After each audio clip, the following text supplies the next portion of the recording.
Saludo al maestro Jaime Hernández, editor de la Jornada Sin Fronteras en el gran periódico La Jornada, fundador y conductor de espacios en su canal de YouTube No Apto para Cínico, miembro de esta familia sin censura y también mencionado ya, periodista mencionado en el quién es quién en las mentiras de la semana. Y no se asuste, no por las razones de Irving Pineda, corresponsal de TV Azteca, ni de los Rivapalacio o los Alemán, sino en una buena mención, porque ayer hay que agradecerle, me imagino que fue a Ana Elizabeth García Vilchis, conductora, directora de esta sección en la mañanera del quién es quién, la que nos estaba viendo en el análisis que hacíamos, y por ahí hace referencia a algunos comentarios que hiciste, mi querido Jaime. Te saludo con mucho gusto. ¿Cómo estás? Querido Vicente, muy buenos días. Oye, ya voy a poder dar autógrafos y me vas a tener que subir el salario. En lugar de los $500 que me das, me vas a tener que dar $1,000 por participación, querido Vicente. Oye, ya ni lo que cobran por entrevistas los de Radio Fórmula, no te aceleres, mi querido Jaime. Oye, a ver, ¿cómo ves primero? Vámonos por partes. ¿Cómo ves primero a Mariana Gómez del Campo, vocera de Porfirio Muñoz Ledo? ¿Y en qué quedó el Porfirio Muñoz Ledo siendo retomado por la derecha más conservador, ultraconservadora de México?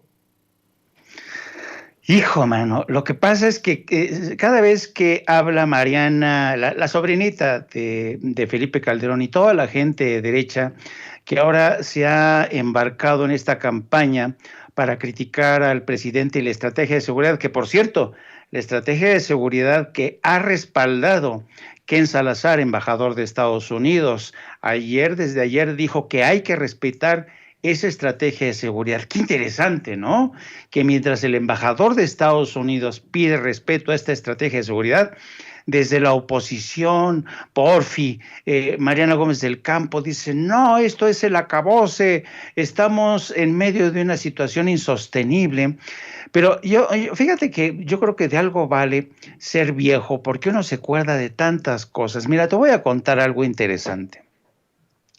En el año aproximadamente de 2010, en Estados Unidos se dio a conocer, es decir, todavía estaba como presidente Felipe Calderón.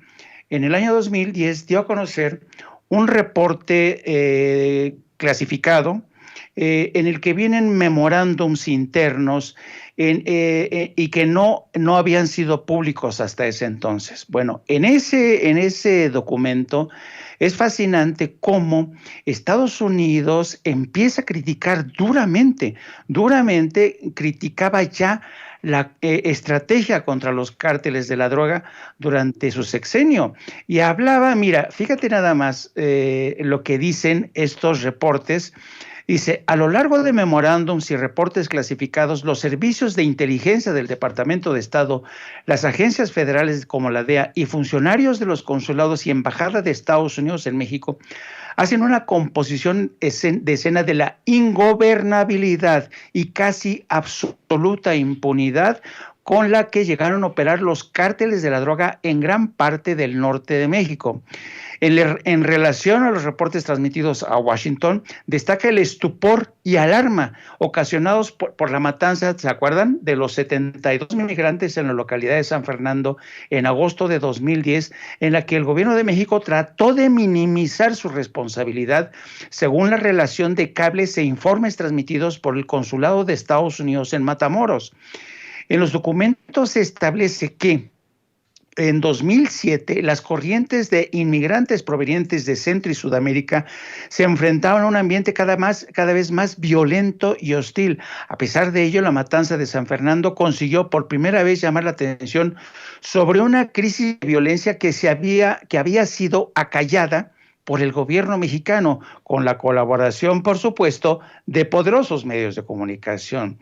Entonces dice, los reportes, me refiero a los informes clasificados, no ofrecen nada nuevo de lo que los medios en México han venido reportando, pero casi mínimamente, ¿no? y hablan de que los reportes hacen alusión desde aquel entonces a los problemas de corrupción, a la penetración de las instituciones por parte de los cárteles, caso Genaro García Luna, a la escalada de una violencia inaudita que expuso cuerpos decapitados, coches bomba, granadas de fragmentación en lugares como Ciudad Juárez, Tamaulipas y Matamoros. Estos son reportes, Vicente, internos del Departamento de Estado que ya circulaban desde el 2007. Luego, cuando viene la transición del 2012 al 2013, ¿qué crees que pasó?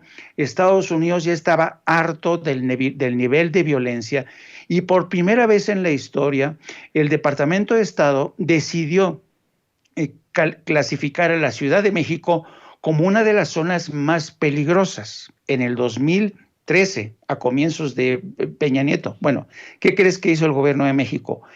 Presionó desde Relaciones Exteriores a la Embajada de Estados Unidos para decirle que por favor que no pusieran a la Ciudad de México en la lista negra, donde el gobierno de Estados Unidos emite alertas, porque se decía que la Ciudad de México no había sido contaminada todavía por la violencia de los cárteles, pero esto era mentira.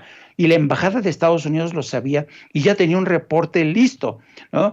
Lo que ocurrió fue que la embajada estaba indignada porque en aquel entonces había habido incluso actos de violencia contra empleados de la embajada, a los que habían robado, golpeado. El clima de violencia en la Ciudad de México era algo inusitado. Bueno, todo esto que te estoy narrando, de cómo la unidad de inteligencia del Departamento de Estado hablaba de un México ingobernable, corrupción, penetración de los cárteles en las instituciones, violencia no controlada en la Ciudad de México, todo esto te habla de una violencia inusitada que los medios de comunicación, presionados por el gobierno de Felipe Calderón y después de Peña Nieto, se esforzaron en acallar. Entonces, cuando uno ve a Porfirio Muñoz Ledo y a Mariana Gómez del Campo y a toda esta gente que han lanzado esta embestida para hablar de una violencia inusitada, uno se pregunta, pues ¿dónde estaba esta gente en el 2006, en el 2008, en el 2010, en el 2012, en el 2013? Entonces, realmente es de un cinismo inaudito, increíble. Pero mira, la gente tiene memoria, la gente se acuerda bien de todo esto. Y lo que estamos viendo ahora con estos estúpidos llamados de Porfirio Muñoz Ledo, llamado a restaurar la República, todos estos atufan a oportunismo, ¿sabes? A pataletas de un pobre viejo decrépito que quiere seguir figurando en la escena nacional. Porfirio Muñoz Ledo tiene un severo problema de adicción a los, ¿cómo se llama? A las luces y a las cámaras. Yo me acuerdo que alguna vez don Jesús Silva Herzog, hablando de esta tendencia, de esta adicción de Porfirio Muñoz Ledo, decía: todo mundo sabemos de la tendencia, de la afición de Muñoz Ledo por los medios, incluso sabemos que cuando llega al Aeropuerto Internacional de México, él siempre escoge la línea de ¿qué va a declarar usted algo, sí o no? Porfirio siempre se va ahí porque cree que tiene que declarar de lo que sea, de lo que sea. Entonces estamos viviendo una época de un cinismo inaudito y de esa flaca memoria que sigue caracterizando a la derecha conservadora, Vicente. Querido Jaime, oye, por cierto, Jaime, andas desatado, andas, diría mi tía Silvia y mi tía Úrsula, andas echado a perder. Nada más te mencionan en el quién es quién en la mañanera y te pusiste una chamarra acá tipo Elvis Presley de mezclilla. Olvídate de las camisetas, ya el señor, no, nomás faltó que salieras de corbata, mi querido Jaime. ¿Ah, sí? Así nos vamos a llegar, Vicente. ¡Doña Mina! ¡Doña Mina! Su hijo me está bulleando, doña Mina. Doña Mina, su hijo me está bulleando. Bueno, oye, debo de admitir que cuando me escriben y me dicen, están mencionando a Sin Censura en el quién es quién, y mencionaron a Jaime Hernández, te juro que así como, no sé si existe eso de que se sale el alma del cuerpo y levita, así sentí que se me salió el corazón y dije, pues, ¿ahora qué chingados hicimos? Bueno, quiero decir que qué bueno, Jaime, que qué bueno que se mencione lo que decimos aquí en Sin Censura, porque lo hacemos con mucha convicción, con mucha responsabilidad y obviamente entendiendo las consecuencias, porque anda la perra brava y seguro estoy que no se van a quedar quietos si mencionaron a Jaime Hernández en la mañanera, si mencionaron a Sin Censura, incluso los odiadores que desde el mismo movimiento nos intentan reventar. Así fue como Ana Elizabeth García Vilchis hace mención de Sin Censura, exhibiendo lo que platicábamos precisamente anoche, Jaime, las voladas de Ricardo Alemán y de Anabel Hernández. Échelo, Ceci. Por cierto, ayer durante una intervención en el programa Sin Censura de YouTube, Jaime Hernández, el periodista de la Jornada Sin Fronteras, reveló que la fuente de Hernández, de Anabel Hernández, es un ex agente de la DEA y lo describe como un fantasioso que se dedica a inventar. Veamos este tuit que publicó Ricardo Alemán y lo que dice Anabel Hernández. Aquí del lado derecho vemos lo que dice Anabel Hernández. Una fuente de información muy cercana a Palacio y que ha sido muy precisa en consultas anteriores, me explicó una de las que yo llamaría una de las primeras hipótesis de la violencia coordinada. Se trata de crear la enfermedad para después darte la medicina, generar la crisis para dar una solución, y añadió que se trata de una violencia que el gobierno asume tener bajo control para justificar la militarización total del país e incluso someter a la oposición. Es una especie de extorsión orquestada entre miembros del gobierno federal y el crimen organizado. Mi querido Jaime, pues ahí está cómo se retoma lo que dijiste sobre la fuente, que no es la de piedra de Palacio Nacional, a la que hacen referencia muchos colegas, y bueno, que creo que nos debe de poner en otro saco, que no es el mismo al de los personajes embarrados por el otro audio, el nuevo audio que se da a conocer de Alito Moreno negociando con un alto ejecutivo de Radio Fórmula. Ni podemos estar en el mismo saco de esos que exhibe una y otra vez el presidente Andrés Manuel López Obrador en la mañanera, Jaime. Sí, fíjate que yo creo que esta es una batalla. ¿Perdón? Mucho, Jaime. Les digo que esta es una batalla que yo vengo librando desde hace mucho tiempo, porque hay una escuela que introdujo, sin lugar a dudas, Reforma. Reforma es uno de los grandes culpables de esta falta de profesionalismo, de amarillismo, y Reforma introdujo una escuela, un nuevo estilo de hacer periodismo que destilaba elevadísimas dosis de impunidad. Tú no puedes citar, cuando estás haciendo un reportaje serio, por ejemplo, sobre cómo opera la DEA, cómo operan los carteles en México, tú no puedes circunscribirte a una sola fuente, como por ejemplo es el caso del exagente de la DEA, Héctor Berreyes. Todo el mundo conoce a Héctor Berreyes, y no son opiniones mías, son opiniones de gente de la DEA de hoy día, que me dicen que Berreyes es fantasioso, es muy locuaz, y realmente lo han desautorizado varias veces desde la DEA. Pero yo creo que es una obligación del periodista, si vas a citar a Berreyes para hablar de conspiraciones, de todo esto, ¿por qué no ofreces la otra versión? Que es precisamente la que desde la DEA te dicen tengan cuidado con esa fuente. Y lo que ocurre en México es que muchos reporteros, muchos periodistas prefieren quedarse con la versión más fantasiosa, más impactante, la que vende más libros, la que da titulares. Entonces yo creo que yo siempre he creído, querido Vicente, que es mejor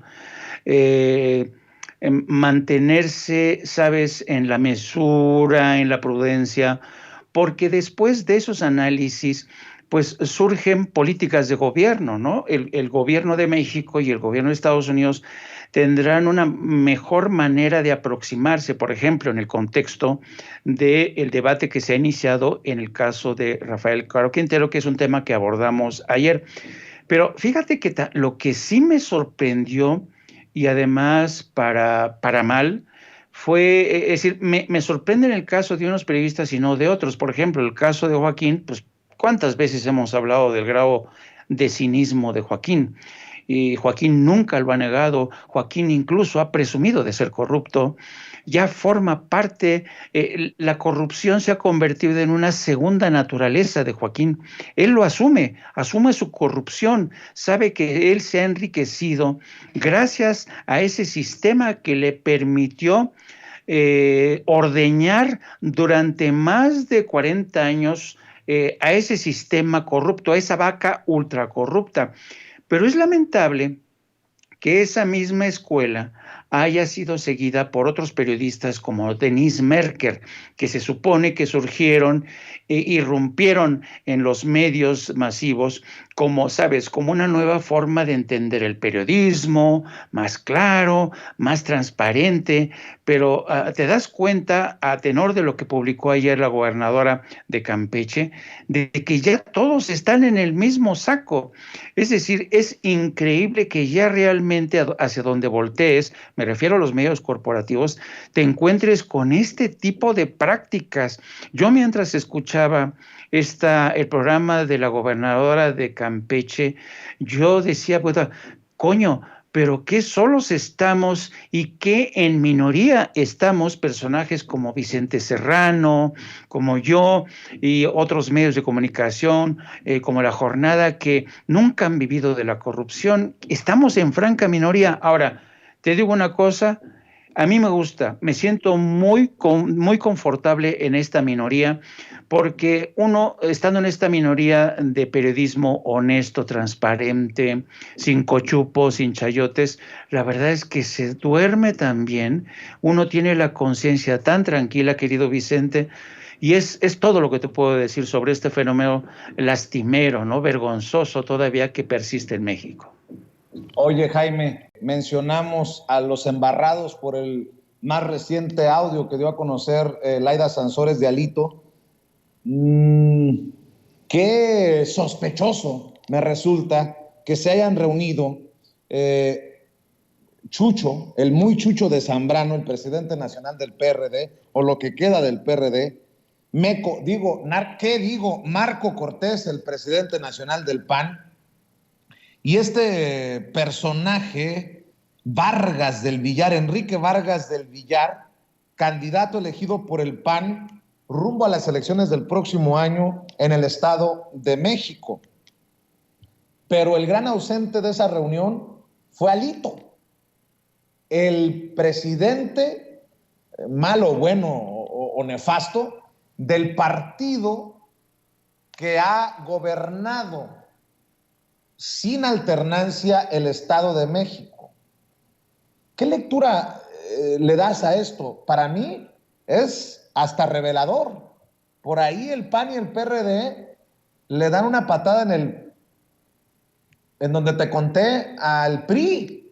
¿Por qué? Porque las encuestas apuntan a que el PRI no se gana ni a las canicas en su bastión más importante en el Estado de México, y que tendría más posibilidades el PAN de ganar la gubernatura si va sin el PRI. Bueno, insisto, esa es la lectura que yo le doy, a pesar de que cacaree Claudio X González de la Unidad, a pesar de que Pedro Ferriz le pida manifestarse, hasta el ingeniero Cuauhtémoc Cárdenas y a Porfirio Muñoz Ledo, a pesar de que Porfirio Muñoz Ledo sea retomado por la ultraconservadora derecha mexicana.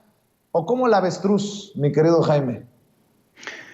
Pues yo voy a empezar por este intento de reagrupación in extremis del PRD, del PRI y del PAN. A mí se me antoja cuando los ves ahí todos juntos, cerrando filas, y además sin la presencia de su patrón, de Claudio X González. Pero esto se me ocurre como un relato, ¿no? Un relato de náufragos, ¿no? En la década de los 60s o 70s, Gabriel García Márquez escribió una novela por entregas que se llamaba El relato de un náufrago, que habla de las experiencias de un hombre, de un marinero que sobrevivió a un naufragio. Esta es ya la crónica en presente de este naufragio de tres de los que fueron alguna vez los más importantes partidos en México, el PRI, el PAN y el PRD. Todos hoy son víctimas de un naufragio político. A mí se me antoja también como esta historia de la Armada Española que intenta embestir a la Armada Inglesa, invadir Inglaterra, y los hacen añicos, ¿no? Y terminan ahí aferrados a una tabla, juntándose los sobrevivientes. Así se imagina esta reunión in extremis de estos líderes políticos para tratar de ver de qué manera, y fíjate, nada más, y además te llama mucho la atención el nombre y la forma como lo han presentado. Ellos dicen que si ganan las próximas elecciones en el 2024, van a inaugurar en México lo que sería un novedoso sistema de gobierno de coalición. Yo, la verdad, no veo a estos siendo capaces de estar al frente de un gobierno de coalición. Se darían con todo, porque los del PRI, evidentemente, como la cultura que tienen, querrían seguir robando, los del PAN también, el PRD lo mismo, y veo en este contexto de estos náufragos aferrados a su última posibilidad, veo a Alito, ya ni siquiera Alito lo dejaron subir a la tabla de salvación, porque saben que Alito está apestado, Alito está ya perdido, a pesar de que Alito diga que el PRI lo va a defender. El PRI dice, me va a defender a mí, el PRI, no vamos a permitir esto, pero pues creo que no encontró eco entre las filas de su propio partido y mucho menos del PAN y del PRD. Oye, mi querido Jaime, fíjate, le pegaste al clavo. Sabes que uno de mis libros favoritos es Relato de un náufrago, de Gabriel García Márquez. Se lo recomiendo a la gente que nos está viendo y escuchando en Sin Censura. Tal vez, solo tal vez, como el sobreviviente del naufragio, Alito Moreno está esperando a que su heroísmo consista en no dejarse morir, como empieza el capítulo 14 de Relato de un náufrago. Y bueno, se me vino a la mente porque también en Relato de un náufrago hablan de un periodista que se hace pasar por doctor para obtener la exclusiva de este náufrago, y que ahí le da la idea del negocio por el cuento, ¿no? Y de cómo las empresas de relojes estaban dispuestas a regalarle el reloj de marca para que se lo pusiera este hombre cuyo único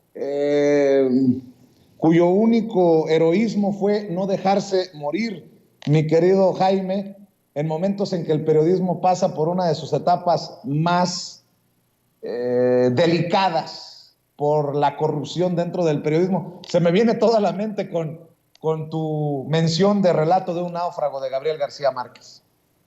Pues yo sospecho que ahora estos náufragos no creo que vayan a sobrevivir en el 2024 y ni reloj les va a tocar, querido Vicente.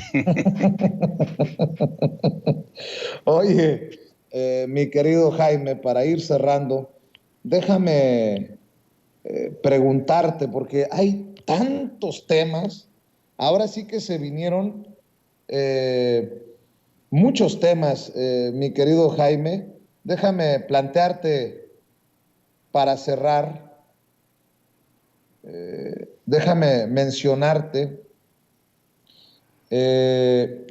¿crees tú que vaya a prosperar este juicio político, este desafuero contra Alito Moreno, que no es lo mismo que juicio político necesariamente, es un juicio de procedencia el que se le está pidiendo a Alito Moreno para desaforarlo y llevarlo ante la justicia de acuerdo a lo que solicita el fiscal general de Campeche. ¿Tú crees que vaya a prosperar? Yo creo que a tenor de lo que dijo ayer Renato Sales, el procurador de Campeche, la petición de desafuero es muy consistente porque no está basado en los audios que hemos escuchado para asombro y perplejidad de todos los ciudadanos.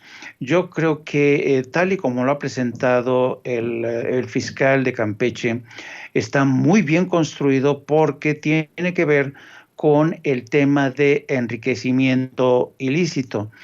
Y las particularidades que tiene esta acusación es que en este caso el imputado tiene que demostrar, ofrecer la prueba de que no se ha enriquecido. Esto es lo interesante quizá, porque supone que Alito no va a poderse defender solamente con la verborrea que le caracteriza, ¿no? Con estos llamados a sus aliados, que lo está persiguiendo una dictadura, que no es cierto que se haya robado nada, pero lo cierto es que hay una prueba inobjetable, que son las propiedades que tiene en Campeche, en otras partes del país, en la Ciudad de México, en el extranjero, y va a ser imposible que Alito pueda demostrar que todas estas posesiones y riquezas, cuadros, obras de arte, las haya adquirido a lo largo de toda su trayectoria como funcionario del PRI, como funcionario electo por el gobierno de Campeche. Y yo creo que realmente lo tiene muy complicado Alito. Yo creo que la argumentación que ha ofrecido el fiscal de Campeche y sobre todo la forma en que han construido esta imputación realmente se va a convertir en una trampa, pero son de estas trampas no son las trampas clásicas de la ratonera que pasa el ratón y se dispara. No. Esta es una trampa que vamos a ver todos irse cerrando en cámara lenta cada vez que se vayan ofreciendo y mostrando las pruebas, su riqueza personal, sus cuentas bancarias, sus cuentas en el extranjero, porque hay que tener en cuenta que es posible que esto se extienda a la unidad de inteligencia financiera, y es ahí donde también es posible que nos enteremos cómo han sido las transacciones, el flujo de dinero que ha manejado Alito. Así es que se va a ir estrechando el cerco poco a poco, pero vamos a ver si la Cámara de Diputados, el Congreso, actúa de manera eficiente, expedita, para desaforarlo y para que se inicie el proceso que va a irnos ofreciendo parte por parte las riquezas y como es de esperar, vamos a seguir asistiendo a este espectáculo de los martes del Jaguar, donde la gobernadora de Campeche va a ir literalmente despellejando, haciendo un juicio paralelo, y lo va a ir disfrutar lo mismo que millones de mexicanos, porque yo creo que Alito Moreno yo ya estoy harto, querido Vicente, que siga habiendo políticos como Alito Moreno que crean que nos pueden ver a todos la cara de pendejos. La verdad, yo ya estoy harto de ese tipo de políticos asquerosos, corruptos, verborreicos, con una estatura moral insignificante. No, son esa gentuza que ya tiene que ser expulsada de la política en México, y yo creo que urge este caso, porque yo creo que el PRI sobre todo, si quiere recuperar terreno, pues tiene que deshacerse de estos monstrillos, de estos corruptos, pero no los veo todavía muy convencidos al PRI. Es posible que veamos cómo a la Chita Callando hacen como que lo defienden, pero no lo defienden. Y yo anticipo que va a ser un espectáculo fenomenal, de esos que habrá que sentarse con palomitas. Pues mi querido Jaime, si tú estás harto de los corruptos, yo estoy harto de esos que nos quieren ver la cara de pendejos desde los medios de comunicación. Estoy harto de los López Dóriga, estoy harto de los Gómez Leiva, estoy harto de los Merker, estoy harto de los Uresti, estoy harto de todos estos que se dicen casi iluminados por el Señor. Y yo me pregunto si el Señor es el de arriba o el Señor es el dueño de la empresa para la que trabajan. Entendió el que entendió. Y por eso, nada más por eso, le digo a usted que nos está viendo y escuchando, hoy más que nunca me siento orgulloso de mi frase de batalla con la que inicio todos los días, aunque parezca matraca, los espacios de Sin Censura. Ya estamos listos para hablar como los chayoteros, no se atreven, no les interesa, no les conviene porque no van a morder la mano que les da de tragar. Y una de las manos que les daba de tragar o les da de tragar es Vandalito Moreno. Mi querido Jaime, te voy a pedir, cámate por favor, ya no sigas porque ya me regañó mi mamá, que ya no te siga dando carrilla por favor te voy a pedir que no me hagas quedar en ridículo en la noche, no vayas a llegar con corbata y traje, porque no se me da últimamente ponerme corbata, mi querido Jaime, te lo pido por favor. Doña Mina, muchas gracias, dona Mina, muchas gracias de verdad, por favor, entender este pobrecito periodista. Su hijo lo bulea mucho, señora Mina, muchas gracias. Oigan, y no, ya en serio, les pido que por favor se suben a nuestro canal también de No Apto para Cínicos, que empezamos a transmitir todos los días a partir de las 14 horas. Y síganos también a través de nuestras redes sociales, @Jaime Yourno, y también a través de la sección de La Jornada Sin Fronteras de nuestro gran periódico La Jornada. Y por favor, Vicente, ya no andes de travieso, por favor, pórtate bien, por favor, si no, le voy a decir a doña Mina.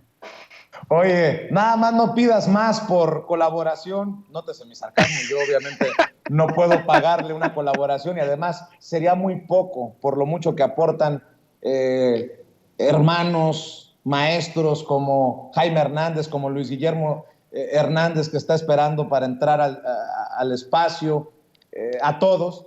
No pidas más, ni que fuéramos Radio Fórmula, entendió el que entendió. Mi querido Jaime, te mando un abrazo, muchas gracias y éxito en el programa al rato. Venga, abrazote. Sale, No Apto para Cínicos, recuerde, en YouTube para que se sume a su familia, a la familia de el querido Jaime Hernández.